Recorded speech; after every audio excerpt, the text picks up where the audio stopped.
성도 여러분, 새해가 시작되고 우리 1년이란 새로운 시간이 주어지면 사람들은 시간이 새로 주어졌기 때문에 한 해가 새롭다고 생각하죠. 하지만 한 해를 새롭게 만드는 것은 새롭게 주어진 1년이란 시간이 아닙니다. 그 시간 속에 살아가는 사람이 새로워지지 않는다면 비록 새로운 시간이 주어진다 해도 그 시간 속에서는 옛 것들만이 계속해서 반복될 것입니다. 사실 전도서 1장 9절에서 전도자는 해 아래 새롭다고 할 것이 없다고 노래하지 않습니까? 그러니 오직 주어진 그 시간 속에 임하시는 하나님의 임재하심과 그 은혜가 채워질 때 헛된 시간을 구원하는 줄 믿습니다. 그래서 새해를 새롭게 하는 것은 1년이라는 이 물리적인 시간이 아니라 창조된 시간 바깥에서 여전히 시간 안에 살아가는 우리를 바라보시고 시간과 공간을 거룩하게 하시는 하나님의 은혜가 채워질 때, 우리에게 주어진 시간의 방향이 하나님이 원하시는 그 삶의 목적으로 바로 잡힐 때 우리에게 주어진 시간은 낭비되거나 헛되지 않을 것입니다. 그런 의미에서 모든 것의 시작을 말씀하시는 창세기를 우리 1월부터 묵상하는 것은 특별한 은혜라는 생각을 해보게 됩니다. 여러분, 창세기는 한마디로 시작의 책입니다. 모든 것의 기원을 말씀하시죠. 온 우주와 눈에 보이는 세상의 기원, 인류의 기원, 가정의 시작과 죄와 죽음의 기원, 그리고 그 죄로부터 우리를 구원하시는 구속의 시작, 더불어서 문명과 인간이 만든 언어와 국가의 기원과 특별히 이스라엘 민족의 기원 이야기가 나옵니다. 그리고 그 모든 시작이, 그 기원이 하나님으로부터 비롯되었고 하나님에 의해 이루어졌음을 말씀하시죠. 그래서 모든 것, 우리 자신의 삶뿐만 아니라 우리의 가정과 교회와 그리고 우리의 모든 관계와 부르심받은 소명의 자리를 무엇으로 세우고 누구에 의해 그 기초를 다시 놓아야 하는지를 깨우쳐 주시는 말씀이 바로 창세기입니다. 그것은 존재하시는 모든 것의 시작과 그 기초가 내가 아니라 하나님이시라는 사실이죠. 그 사실을 하나님은 태초에 하나님이 천지를 창조하셨다, 이 한 문장으로 선포하시고 계십니다. 여러분, 성경은 분명한 시작, 태초를 말씀하시죠. 그런데 여러분, 그 태초가 도대체 언제일까요? 이런 질문이 자연스럽게 생깁니다. 지구 창조가 도대체 언제라는 거예요? 어떤 사람들은 140억 년 전에 빅뱅으로 시작되었다고 하고, 또 어떤 분들은 6,000년 전, 10,000년 전이라고 하는데 뭐가 맞는 겁니까? 라는 질문이 생길 수 있습니다. 그러나 여러분, 우리가 그 태초를 알 수 있나요? 알 수 없습니다.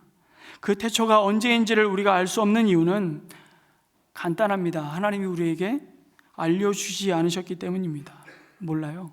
140억 년 전인지 몇만 년, 6,000년이라고 말하는 이 모든 것은 가만히 생각해 보면 인간을 기준으로 두고 자꾸 계산하려는 것입니다. 나를 기준으로 현재 서 있는 이 시간에서 나를 기준으로 지금부터 몇 년 전 그렇게 말하고 있는 것일 뿐입니다. 그런데 성경은 그렇게 기록되어 있지 않습니다. 성경의 기준은 하나님이에요. 태초에 하나님이 세상을 시작하셨다고 선포할 뿐입니다. 태초에 하나님이 말씀으로 천지를 지으셨습니다. 여러분, 하나님이 6일간 창조하셨습니다. 그런데 그 6일이 하나님의 시간대의 6일이에요. 이 6일이 우리의 6일인지 아닌지 모릅니다. 그럴 수도 있고 아닐 수도 있습니다. 아닐 가능성이 조금 더 높습니다. 제가 그 이유를 설명하겠습니다. 여러분, 오늘날 24시간이라는 개념이 어디서 왔나요? 지구가 있죠. 그리고 태양이 있습니다. 지구가 자기가 태양을 바라보고 자기가 한 바퀴 돌면 이것을 우리는 뭐라고 부르죠? 자전이라고 부릅니다. 이걸 보고 24시간이라고 우리는 그럽니다. 맞죠? 근데 이 지구가 태양을 바라보면서 이 전체를 한 바퀴 돌면 이걸 우리는 공전이라고 부릅니다. 이걸 365일, 오늘 우리가 가지고 있는 24시간이라는 이 하루의 개념과 365일이라는 1년의 이 시간 개념이 가능하려면 뭐가 전제되어야 됩니까? 태양이 있어야 됩니다. 그런데 성경이 분명 말하기를 태양이 몇째 날 창조됐다고 말씀하시죠? 넷째 날 창조됐다고 말씀합니다. 그 하루가 우리가 지금 인식한 24시간일 수도 있고요, 아닐 수도 있다는 것입니다. 베드로는 말합니다. 사랑하는 자들아, 주께는 하루가 1000년 같고 1000년이 하루 같다는 이 한 가지를 잊지 말라. 그럼 하루가 1000년이니까 6일 동안 창조하셨으니 6000년인가 보다, 또 이렇게 계산할 수도 있는데 모른다니까요. 아인슈타인 상대성 이론을 말하기 전에 하나님의 시간과 우리의 시간이 다르다고 성경이 선언하고 있습니다. 여러분, 우리는 시간과 공간 안에 있죠. 그러나 하나님은 시 공간 밖에 계십니다. 당연히 우리와 시간이 다르죠. 조금 전에 화면에서 보았던 것처럼 히브리어 첫째 날, 둘째 날 그 날을, 하루를 욤이라는 히브리어로 사용했습니다. 그런데 이 욤이라는 단어가 성경에 하루를 나타낼 때도 쓰였지만 긴 세월을 나타낼 때도 이 욤이라는 단어를 사용하고 있습니다. 창세기 벌써 4장만 가도 3절에 세월이 지난 뒤에 가인은 땅에서 거둔 곡식을 주님께 제물로 바치고 라고 할 때 그 세월이라는 단어를 욤이라고 쓰고 있습니다. 이 단어를 하루가 지난 뒤라고 번역하고 있지 않습니다. 왜냐하면 욤이라는 단어가 세월이라는 뜻도 있거든요. 긴 시간이 이 욤이라는 단어로 사용되고 있습니다. 47장에 가면 늙은 야곱이 바로를 만나서 이렇게 말하죠. 내 나이가 얼마 되지 않았는데 130년인데 내가 험악한 뭐를 보냈다고 고백하냐면 세월을 보냈다. 이렇게 바로 앞에 자신의 그 험악한 세월을 고백합니다. 이것도 욤입니다. 내가 험악한 하루를 보냈다고 번역하지 않습니다. 성경은 욤은 세월로도 번역될 수 있고요, 그보다 더 긴 기간을 설명하고 있죠. 신명기 12장에 보면 너희가 평생에 지킬 규례가 이것이다. 그 평생이라는 단어도 욤입니다. 그러니까 욤이라는 단어를 가지고 그 하루라고 한정될 필요가 없다는 것입니다. 중요한 것은 모세도 이렇게 말했다는 것입니다. 주의 목전에는 1000년도 지나간 어제와 같다고. 욤입니다. 밤의 한순간 같다고. 하나님의 시간대와 우리의 시간대가 다르다는 것을 모세도 선언하고 후에 베드로도 말씀드린 대로 주께는 하루가 1000년 같고 1000년이 하루 같다고 고백하고 있죠. 여러분, 우리가 믿는 것은 한 가지입니다. 시간의 길이가 아니라 태초에 하나님이 천지를 말씀으로 창조하셨다는 사실입니다. 이걸 믿으시기 바랍니다. 여러분, 이 말씀을 통해 드러내신 창조의 모습들은 묵상하면 묵상할수록 우리에겐 신비입니다. 창조의 그 숨막히는 순간을 상상해 보지만 여전히 피조물인 시공간 안에 갇혀 한계 안에 사는 우리에게는 경외심으로 밖에는 표현이 되지 않습니다. 하나님은 천지와 그 안의 모든 만물을 창조하셨습니다. 그리고 마지막 여섯째 날에 하나님은 자신의 형상을 따라 자신의 모양대로 사람을 창조하셨다고 말씀합니다. 가만히 보면 하나님의 형상을 따라 지으신 사람을 위해서 하나님은 그에게 필요한 모든 것들과 환경을 준비하셨음을 보여주시죠. 온천하 만물을 지으신 그 첫 번째 목적이 바로 사람이었다는 것입니다. 그래서 하나님의 창조의 하이라이트는 단연코 사람이었습니다. 그 사람만이 하나님을 그 속에 품고 있는 존재였기 때문입니다. 그것이 바로 하나님의 형상을 따라 지으셨다는 말씀입니다. 놀라운 하나님의 아름다움과 존귀함이 사람에게 바로 내 옆에 있는 바로 이 사람에게 깃들여져 있는 것이죠. 하나님은 사람을 처음 만드실 때 그 코에 생명의 기운을 불어 넣으심으로 만드셨다고 말씀합니다. 이것이 흙으로 만들어진 다른 모든 피조물들과 사람을 구별케 하시는 특별한 하나님의 손길이었습니다. 그래서 사람을 만드시기 전 모든 창조된 피조물은 사실 하나님의 마지막 창조물인 사람을 위한 들러리였다고 해도 과언이 아니었습니다. 그리고 결국 그 모든 피조물들은 사람에 의해서 그 존재와 목적과 의미를 발견하게 하셨죠. 그것이 무엇입니까? 모든 지으신 하나님의 식동물들을 아담 앞으로 데려오신 다음에 이름을 붙이는 다스림의 권세를 주신 사실입니다. 이것이 하나님의 계획이었습니다. 첫사람 아담과 하와가 부여받은 존귀함은 그래서 천하 만물과 바꿀 수 없는 것이었습니다. 여러분, 우리는 이렇게 표현합니다. 천하보다 한 영혼이 귀하다. 말씀하시는 주님의 마음은 그래서 조금도 과장이 아닙니다. 그래서 하나님의 형상을 따라 지음받았다는 것은 어떤 형이상학적인 철학적인 개념이 아닙니다. 우리가 하나님이 보시기에 가장 존귀한 자로 지음받았다는 말씀이죠. 이 세상에 그 무엇과도 바꿀 수 없는 자로 지음받았다는 것입니다. 그 존귀함을 증거하는 말씀이 성경 곳곳에 정말 보석과도 같이 박혀 있습니다. 그런데 여러분, 모세로 하여금 기록하신 이 창세기의 말씀을 여러분 처음 전해받은 1차 독자가 누구였을까요? 창세기, 출애굽기, 레위기, 민수기, 신명기를 모세가 썼다 그래서 우리는 모세오경이라고 부릅니다. 그 창세기의 말씀을 처음 들은 1차 독자는 우리가 아닙니다. 이스라엘 백성들이죠. 이 말씀을 처음 받았을 때 그들이 어떤 형편에 있었습니까? 무려 430년을 애굽의 노예로 살다가 이제 하나님의 권능과 은혜로 해방되었습니다. 그리고 광야에서 하루살이를 하고 있는 자들이었죠. 여러분, 430여 년 동안 애굽의 식민지였던 것이 아니라 노예로 살았습니다. 40년도 아니고 무려 400여 년을. 그러면 그 세월은 너희들이 하나님의 형상으로 지음받은 존귀한 자라는 말을 꺼내는 것 자체가 그들에겐 사치요 허황된 얘기인 것이죠. 여러분, 400여 년을 인격이 없는 노예로 살았습니다. 그런 이스라엘 백성을 향해 창세기는 그들에게 뭐라고 선언하십니까? 하나님의 형상대로 우리가 지음을 받았다고. 이게 우리에게도 감격이고 감동의 말씀이지만 여러분, 그 당시 사람들에게는 더 큰 감동일 수밖에 없는 것이죠. 왜냐하면 그 시대는요, 특별한 왕들, 군주들만 신들의 아들이라고 불렀지 않습니까? 파라오 신의 아들이었습니다.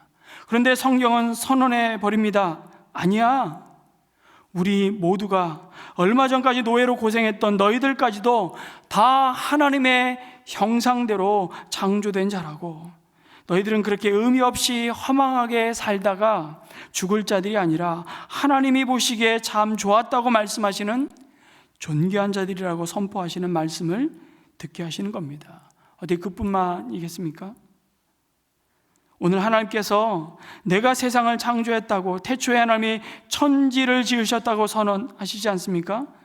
그러면서 해도 달도 별도 하나님이 지으셨다고 말씀하십니다. 여러분, 믿으십니까?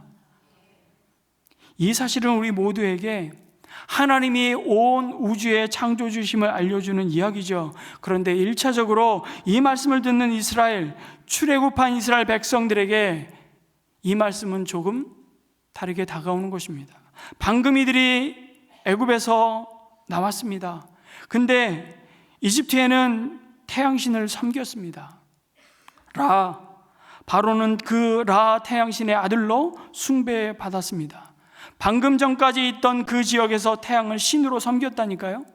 그런데 하나님께서 오늘 알려주시는 겁니다. 태양은 하나님의 피조물일 뿐이라고. 태양 아무것도 아니라는 것이죠. 당시 고대 근동에는 점성술이 얼마나 발달했는지 모릅니다. 별을 보고 온갖 주술과 미신으로 채워진 세계 아니었습니까? 그런데 하나님께서 창세기 1장에 선포하시는 겁니다. 이스라엘 백성들아, 들어라. 그런 거 아니라고. 그 모든 것은 나의 피조물일 뿐이라고. 여러 신들이 우글거리던 시대에 창세기는 그렇게 선언해 버립니다. 하나님이 유일한 창조주이시며 신으로 추앙받는 해와 달과 별, 이거 아무것도 아니라고. 하나님의 피조물일 뿐이라고. 그러시면서 너희들의 근원이 바로 나 하나님이심을 기억하라고 말씀하시는 겁니다.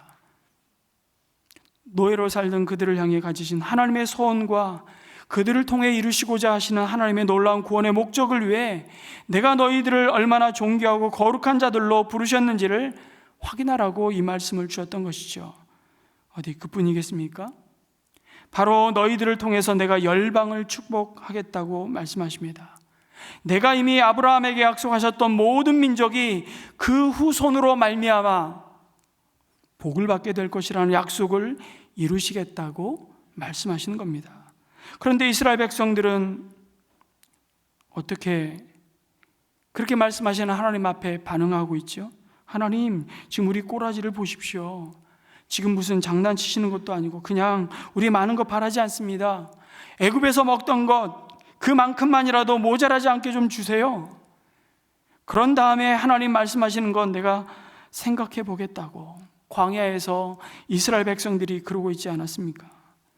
그런 노예 근성에 찌들어서 계속 원망과 불평과 신세한탄하며 오합지졸인 그 백성을 향해 지금 놀라운 선포를 하고 계시는 겁니다. 본래 너희들은 그렇게 되는 대로 살아갈 존재들이 아니라고. 너희들이 바로 나 하나님이 볼 때 심히 아름답고 거룩하고 선한 자들임을 잊지 말라고 그들의 새로운 신분을 확인시켜 주고 계신 겁니다. 여러분, 그들에게만입니까? 지금 우리의 예배를 받으시는 하나님은 저와 여러분을 만드신 창조주이십니다. 여러분 이 사실을 믿으십니까? 우리의 믿음은 바로 이 고백에서 시작합니다. 성경은 하나님의 창조를 그래서 증명하거나 설명하지 않으시고요, 단순히 선포하십니다. 그것은 이해의 문제가 아니라 믿음의 문제이기 때문이죠. 성경은 우리를 창조하신 하나님의 존재를 그래서 증명하려고도 애쓰지 않습니다. 그냥 하나님이 하신 일을 소개할 뿐입니다. 여러분, 성경은 하나님이라는 존재가 있어 제발 믿어달라고 설득하려고 하지 않습니다. 그냥 하나님은 세상을 창조하셨다고 선언하시면서 시작하죠. 앞으로도 여러분, 성경은 단 한 번도 내가 살아있으니 제발 나 좀 믿으라고 말씀하지 않습니다. 성경에 수많은 사건이 등장하지만 그 어떤 곳에도 하나님이 제발 나 좀 믿어주라고 말하지 않습니다. 왜 그럴까요? 그분은 어제나 오늘이나 영원토록 영원한 현재형으로 지금도 존재하시기 때문입니다. 존재하는 이는 자기가 살아있다는 것을 애써 증명할 이유가 없습니다. 여러분, 저는 지금 살아있습니다. 제가 살아서 여러분에게 지금 하나님의 말씀을 대언하고 있습니다. 믿으십니까? 존재하고 있는 자는 자기의 존재를 굳이 증명하려고 할 이유가 없는 거예요. 진짜 살아있다니까요? 제가 이렇게 할 이유가 있어요, 없어요? 살아있는 자는 그럴 이유가 없습니다. 제가 뭐 말씀하고 싶은 겁니까? 성경에 하나님이 자신의 존재를 증명하지 않으려고 하시는 이유는 그분은 영원부터 영원까지 살아계시기 때문입니다. 그런데 인간인 저는요, 제가 죽고 한 200년 뒤에 우리 후손들은 아마 무지무지 애를 쓸 겁니다. 200년 전에 윤만선 목사님이 분명히 살았다고, 증거가 있다고, 사진이 있고 영상이 있다고 믿어달라고 그때는 그렇게 애를 써야 됩니다. 그러나 지금은 내가 그럴 이유가 하나도 없는 것이죠. 이해되시죠? 우리 하나님은 다시 말씀드립니다. 영원부터 영원까지 살아계십니다. 그분에겐 기원이 없습니다. 시작이 없습니다. 그 시작을 창조하신 분이 하나님이시기 때문에 하나님의 이 선포 앞에 우리가 마땅히 취해야 할 태도와 반응은 무엇일까요? 네, 그렇습니다. 하나님은 영원 전부터 나를 하셨고 나를 지으신 분이십니다. 나는 당신의 소유입니다. 내 삶의 근본은, 내 생명의 뿌리는 하나님 한 분이십니다. 이 믿음의 고백과 확신이 없다면 여러분, 우리의 모든 신앙생활, 아니 이 땅에서 보내는 우리의 모든 시간은 의미를 상실하고 맙니다. 이것을 아는 것, 하나님을 하나님으로 인정하는 것, 예배하는 것, 이것을 믿는 것이 왜 중요합니까? 그것은 하나님의 형상을 따라 지음받은 사람이 여러분 이 세상에 우연히 왔다가 우연히 사라지고 마는 존재가 아니라는 사실 때문이죠. 우연이 아니라면 그것은 반드시 여러분 필연적인 목적을 가지고 있다는 뜻입니다. 그것을 아는 자가 복된 자라고 성경은 말씀합니다. 하나님이 천지 만물과 사람을 어떻게 만드셨죠? 말씀으로 창조하셨습니다. 하나님이 말씀하시니 그대로 되었다고 말씀하십니다. 그리고 하나님은 그것을 보시고 좋았다고 말씀하십니다. 잘 아시는 대로 여기 좋았다는 말씀은 히브리어로 토브입니다. 그것은 지어진 그 존재가 지어진 이의 말씀대로 만드시고자 하셨던 계획대로 존재할 때 바로 그것을 보시며 좋다고, 거룩하다고, 선하다고 말씀하시는 겁니다. 거기에 따라오는 것이 바로 여러분 참된 만족이죠. 그것을 우리는 복이라고 부르는 것입니다. 여러분, 우리는 새해를 시작할 때마다 새해 복 많이 받으십시오라고 인사합니다. 여러분, 그 복은 다른 것이 아닙니다. 하나님이 보시기에 좋은 것입니다. 그리고 그것은 우리를 세상에 두신 하나님의 목적과 계획이 이루어지는 삶입니다. 하나님의 말씀이 그대로 이루어지는 삶이 좋은 삶인 줄 믿으시기 바랍니다. 그것이 가장 복되고 아름다운 삶입니다. 하나님의 형상을 따라 사람을 만드시고 하나님 보시기에 좋았다고 말씀하신 대로 이루어지는 삶이 그럼 도대체 더 구체적으로 무엇입니까? 그것은 우리를 향하신 그 하나님의 목적은 무엇입니까? 라고 묻는 것이죠. 그것은 한마디로 하나님의 영광을 위하여 사는 것입니다. 하나님의 영광을 드러내며 하나님께 영광을 돌리는 삶이죠. 그래서 이사야 43장 7절은 우리에게 이렇게 말씀합니다. 나의 이름을 부르는 나의 백성, 나에게 영광을 돌리라고 뭐한 사람들? 창조한 사람들, 내가 빚어 만든 사람들을 모두 오게 하여라 말씀하십니다. 여러분, 하나님 보시기에 참 좋은 삶은 우리의 모습에서 하나님의 영광이 드러나는 삶입니다. 하나님의 형상이 담고 있는 의미가 바로 그것이죠. 이 형상이라는 단어를 여러분 자주 들으셔서 아시죠? 이걸 헬라어로 번역할 때 이콘이라고 번역했습니다. 영어로 아이콘입니다. 성경이 아니고 컴퓨터에 화면을 띄우면 아이콘이 뜨잖아요. 그 아이콘을 클릭하는 순간 그 아이콘이 담고 있는 세상이 열립니다. 우리 옆에 사람을 클릭하고 나를 건드리면 내 안에 하나님의 사랑과 하나님의 성품과 하나님의 선하심이 드러나고 나타나는 존귀한 자들로 우리를 부르셨다고 말씀하십니다. 그것이 하나님의 형상을 따라 지음받았다는 의미이죠. 뿐만 아니라 여러분, 우리가 어떻게 하나님께 영광을 돌리는 삶을 살 수 있습니까? 그것은 우리를 지으신 하나님을 하나님으로 고백하고 예배하는 삶일 것입니다. 오늘 말씀해 보니까 하나님은 사람을 지으시고 난 후에 오늘 주목해서 보고 싶은 말씀은 굉장히 많은 말씀을 우리 묵상해 볼 수 있지만 7째 날을 복되게 하셨다고 말씀하시는 내용입니다.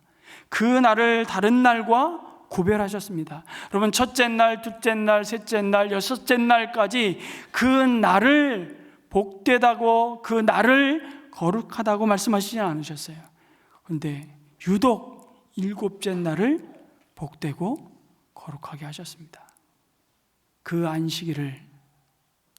안식일이야말로 복되고 복받는 날로 우리에게 선물로 주신 줄 믿습니다. 그날에 하나님은 모든 일에 손을 떼고 쉬셨죠. 여러분, 하나님은 안식이 필요 없으신 분입니다. 그럼에도 그 안식할 날을 정하셨고 그날 그 일곱째 날을 복되게 하셨습니다. 여기에 하나님이 두신 의도가 무엇일까요? 너희도 손을 떼고 안식하라는 것입니다. 왜요? 그것이 하나님 보시기에 참 좋았다고 말씀하신 하나님의 형상이 담고 있는 나의 삶이, 내가 주인이 되어 내가 꾸려가는 나의 삶이 아니라 우리 인생의 참 주인이신 하나님의 삶이기 때문입니다. 그래서 하나님은 그 날을 사람에게 주시며 복되게 하신 날을 기억하며 그 하나님을 즐거워하라고 말씀하십니다. 여러분, 이 예배는 하나님을 즐거워함으로 내가 즐거운 날인 줄 믿습니다. 하나님을 기뻐함으로 내가 기쁨을 누리는 날인 줄 믿습니다. 그 참 기쁨과 만족과 기쁨이 가장 선하고 좋으신 하나님으로부터 주어지기 때문이죠. 너를 비롯해서 이 모든 만물을 지으신 하나님이 모든 것의 주인이심을 찬양하라고 하시죠. 하나님과 복된 교제 가운데 나아가 그분을 기뻐하는 날이었습니다. 그래서 복된 날이에요. 우리가 하나님의 영광을 위하여 지음받았음을 선포하는 날이었습니다. 그것이 하나님 보시기에 참 좋았다고 말씀하시는 하나님을 즐거워하며 주님을 예배하는 삶이라고 말씀하십니다. 올 새해 다른 어떤 복보다도 하나님을 더 기쁘게 예배하는 복이 저와 여러분의 삶에 충만하기를 주님의 이름으로 축복합니다. 이 모든 것을 통해 여러분, 하나님은 사랑과 더불어 사랑의 교제를 나누도록 우리를 창조하셨습니다. 그게 하나님의 형상을 따라 지으셨다는 의미이죠. 이것이 사람의 존귀함입니다. 하나님이 그와 더불어 말씀하시며 그와 함께 기뻐하시며 그와 함께 에덴 동산을 거니셨습니다. 여러분, 우리는 죽도록 일하다가 죽는 존재로 지음받은 자들이 아닙니다. 하나님이 안식하셨습니다. 그러므로 우리도 안식합니다. 무엇 때문에요? 그것이 하나님의 영광을 드러내고 하나님이 우리를 지으신 목적을 이루는 일이기 때문이죠. 여러분, 손을 떼고 쉬셨다는 의미는 그냥 멍 때리고 쉬는 것이라는 의미 이상 하던 일을 멈추는 것입니다. 하던 일을 멈춘다는 것이 뭡니까? 그것은 더 이상 무엇인가를 생산함으로 내 삶에 의미가 부여되는 것이 아니라는 것이죠. 무엇인가를 생산하고 생명을 유지하고 확장하기 위한 모든 노동을 멈춘다는 의미입니다.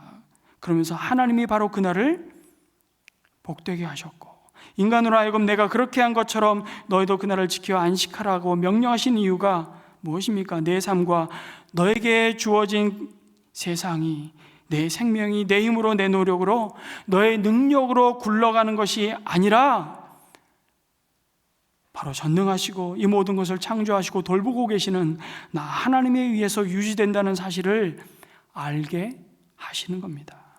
내가 바라보는 모든 것이 여전히 나의 통치와 붙드심 가운데 있음을 기억하라는 것입니다. 그럴 때 그곳에 참된 아름다움이, 다시 말해 보시기에 좋다고 말씀하시는 선하심을, 거룩함을 우린 비로소 맛보게 될 것입니다. 이것이 곧 예배자의 삶입니다. 하나님 그 일곱째 날을 복되게 하셨습니다. 그리고 그날을 통해 사람으로 그 복을 누리도록 하셨습니다. 복을 받는다는 의미는 여러분, 아담과 하와를 지으시고 28절에 가장 첫 말씀이 선포가 무엇입니까? 하나님이 그들에게 복을 베푸셨다라고 선언하십니다. 근데 여기서 복은 무릎을 꿇다는 의미를 갖고 있습니다. 바락, 무릎을 꿇다. 이것이 일곱째 날의 쉼을 통해 우리가 마땅히 누려야 할 복, 곧 예배의 축복입니다. 우리는 이 예배를 통해 무엇을 확인하는 것입니까? 우리가 진정 무릎을 꿇고 예배하며 항복해야 할 유일한 분은 우리에게 참복을 주시는 하나님밖에 없음을 확인하는 것입니다. 여러분, 우리는 하나님을 예배하도록 만들어졌음을 믿으시기 바랍니다. 그것이 하나님의 영광을 드러내는 삶이죠. 그것이 하나님의 형상을 따라 지음받은 사람의 제일 되는 목적입니다. 그 목적을 따라 살지 않을 때 여러분이 반드시 아셔야 할 것이 하나 있습니다. 그 예배의 자리는 그냥 비어 있는 것이 아니라 허망한 것으로 채워진다는 사실입니다. 그것이 바로 하나님이 가장 싫어하시는 우상 숭배이죠. 우리가 예배드리지 않으면 우리를 만드신 그 하나님을 기뻐하며 즐거워하며 예배하지 않는 것으로 끝나지 않습니다. 우리의 창조주이신 하나님을 예배하지 않을 때 그 자리는 곧 우리의 이기적인 욕망과 사람들의 수많은 기대와 환호와 인기와 우리의 삶을 복되게 해줄 것처럼 보이지만 결코 삶의 목적이 될 수 없는, 아니 되어서는 안 되는 것들을 예배하기 시작한다는 사실입니다. 인생이 직면한 가장 큰 불행이죠. 불행. 그 대표적인 것이 바로 우리의 삶을 돈이 이끌어가는 것입니다. 쾌락이 이끌어가는 것입니다. 사람을 휘두를 수 있는 권력이 이끌어가는 것 아니겠습니까? 여러분, 돈과 쾌락과 온 만물을 다스릴 권세를 하나님 우리에게 주셨습니다. 그것이 우리에게 필요하다고 말씀하십니다. 그런데 그것은 하나님과의 친밀한 교제 속에 하나님 주신 목적에 따라 살 때 여러분 하나님이 우리에게 공급하시는 은혜임을 믿으시기 바랍니다. 그리고 우리는 7째 날을 쉼을 통해 그것을 또다시 확인하는 것입니다. 그래서 하나님은 에덴 동산 중앙에 선악을 알게 하는 나무를 두신 이유도 바로 그것이죠. 그래서 여러분 우리가 주일에 하나님을 예배하며 기억하는 것은 다른 것이 아닙니다. 죽음과 동시에 참 생명을 덧입는다는 사실입니다. 무엇에 대해 죽습니까? 인간의 탐욕과 죄가 들어온 이 자기 중심성에 대해서 나는 죽고 하나님의 무한한 자원과 평강과 긍휼과 생명을 덧입는 것입니다. 우리 사람을 만드시고 우리에게 정말 좋은 것이 무엇인지를 아시고 그것을 온전하게 공급하실 수 있는 분이 하나님이심을 잊지 말라는 것입니다. 우리는 주일 예배를 통해서 그걸 다시 확인하는 것이죠. 그래서 하나님은 창조의 말씀을 주시면서 아주 의도적으로 먹거리 얘기를 하십니다. 1장 29절에 내가 온 땅 위에 있는 씨 맺는 모든 채소와 씨 있는 열매를 맺는 모든 나무를 너희에게 준다.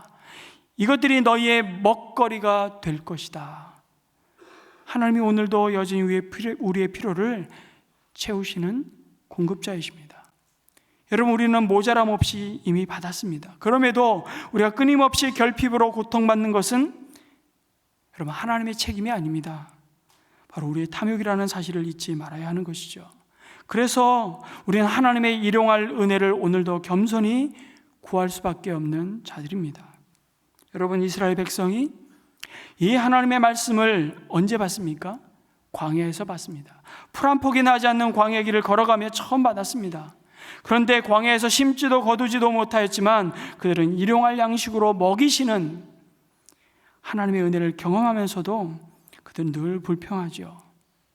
그럼에도 하나님은 기가 막힌 방법으로 그들을 먹이셨습니다. 바로 하늘의 만나와 메추라기였습니다. 여러분 그렇게 하신 이유는 그들이 정말 풍요로운 가나안 땅 안에서도 그것을 공급하시는 분이 하나님이심을 잊어먹지 않도록 하시기 위한 은혜의 경험이었던 것입니다. 여러분은 주의를 지키면서 그 은혜를 확인하고 경험하는 것입니다. 그렇지 여기까지 우리를 도우시고 에베네셀의 하나님, 우리를 먹이신 분이 하나님이시지, 그것을 다시 한번 확인하고 선포하고 그리고 또 한 주간의 삶을 하나님이 받으시는 예배의 삶으로 하나님의 영광을 위해 살아가는 것이죠. 바로 너희가 하나님으로 사는 자들임을 기억하는 것입니다. 그래서 이 안식일이 그리고 주의 날이 우리에게 너무나도 복된 날입니다. 인간은 하나님이 먹이시는 존재라는 사실을 잊지 말라는 것이죠. 아니 왜 하나님이 인간을 먹는 존재로 만드셨을까? 왜 마셔야 하는 존재로 만드셨을까? 여러분 생각해 보신 적 있습니까? 그냥 하나님이 인간을 애초에 만드실 때 그냥 먹을 것이 필요 없는 존재로 만들 수 있으셨잖아요. 마시지 않아도 되는 로봇과 같은 존재로 만들 수도 있지 않았습니까? 그런데 하나님이 굳이 인간을 먹어야 하는 존재로, 마셔야만 하는 존재로 만드셨네요. 먹어야 하는 존재, 그 먹을 것을 주신 하나님을 뭐라는 겁니까? 의지하고 살라는 겁니다. 마셔야 하는 존재, 그 마실 것을 주신 하나님을 바라보고 살라는 것입니다. 그래서 우리에게 정말 여러분, 만족은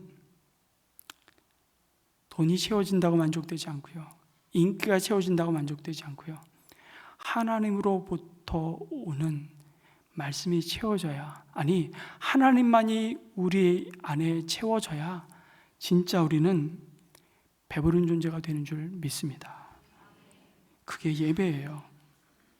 그래서 우리는 매끼 일용할 양식 앞에, 하나님 앞에 기도하는 것입니다.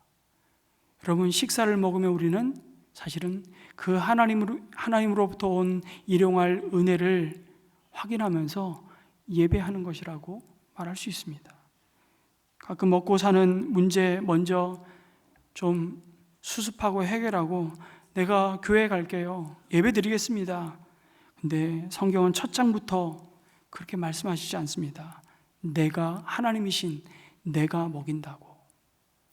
신명기 8장 광야 한복판에서 이제 출애굽하여 하나님의 약속의 땅 가나안 땅에 들어가는 그 출애굽 2세대를 앞에 두고 모세가 다시 한번 그 사실을 확인해 주시는 두 번째 말씀이 계명이 신명기 말씀인데 8장 2절 3절에 뭐라 그러십니까? 너희가 광야를 지나온 40년 동안 주 너희의 하나님이 너희를 어떻게 인도하셨는지를 뭐하라? 기억하여라. 여러분, 안식일은 주의 날은 기억하는 날입니다. 그렇게 오랫동안 너희를 광야에 머물게 하신 것은 너희를 단련시키고 시험하셔서 너희가 하나님의 계명을 지키는지 안 지키는지 너희의 마음속을 알아보려는 것이었다. 주께서 너희를 낮추시고 굶기시다가 너희도 알지 못하고 너희 조상도 알지 못하는 만나를 먹이셨는데, 그 목적은 이것은 사람이 먹는 것으로만 사는 것이 아니라 주의 입에서 나오는 모든 말씀으로 산다는 것을 너희에게 알려주시려는 것이었다고 말씀하십니다. 여러분, 그래서 그들에게 만나를 거두게 하시면서도요, 그들 마음대로 먹으라고 하지 않으셨습니다. 몇 가지 중요한 규칙을 이미 주셨던 것입니다. 그럼 먹어도 쌓아놓고 먹어도, 아무리 배 터지게 먹어도, 아무리 남부럽지 않게 먹어도, 남이 못 먹는 산의 진미를 쌓아놓고 먹어도 그 먹는 것이 여러분 하나도 복이 되지 못할까봐, 하나도 복이 되지 못하는 삶을 그들이 가나안 땅에 들어가서 그 풍요 속에서 살까봐 여러분, 지금 주님이 신명기 8장에서 말씀하시는 거예요. 그게 어떤 삶입니까? 먹을 것이 풍족한데 그 먹을 것을 주시고 그 소산을 얻게 하신 능력을 주신 하나님을 잊어버리는 삶입니다.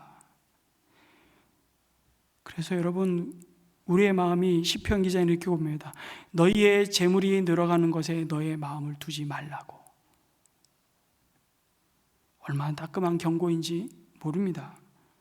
하나님은 만나를 넉넉하게 주셨지만 기억하십시오. 한 달치 양식을 거두게 하시지 않았습니다. 하루에 필요할 양식, 일용할 양식, 한 호멜, 이것이 바로 만나의 정신이죠. 바로 이 규칙이 하나님의 백성들이 날마다 하나님의 은혜에 의존하며 살아가는 존재들임을 확인시키는 하나님의 공급이었습니다. 그런데 무엇을 먹을까, 무엇을 마실까, 무엇을 입을까 염려하며 두려움에 이끌려 항상 더 많은 것을 얻고자 물질을 쌓아놓는 것이 목적이 된다면, 여러분, 우리의 삶은 하나님 보시기에 참 좋은 삶과는 거리가 멀어질 가능성이 높은 것이죠. 사람들은 더 많이 가지면 더 행복해지고 내가 더 존재감 있는 중요한 사람이 되고 더 안전할 것이라고 생각합니다만 그것은 사실이 아닙니다.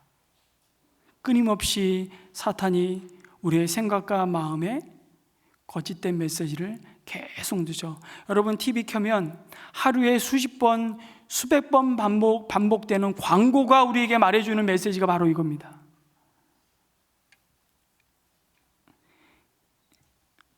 일한 자의 휴가 가라는 겁니다.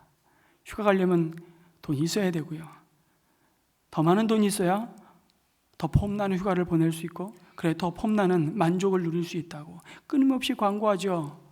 그럼 과연 그럴까요?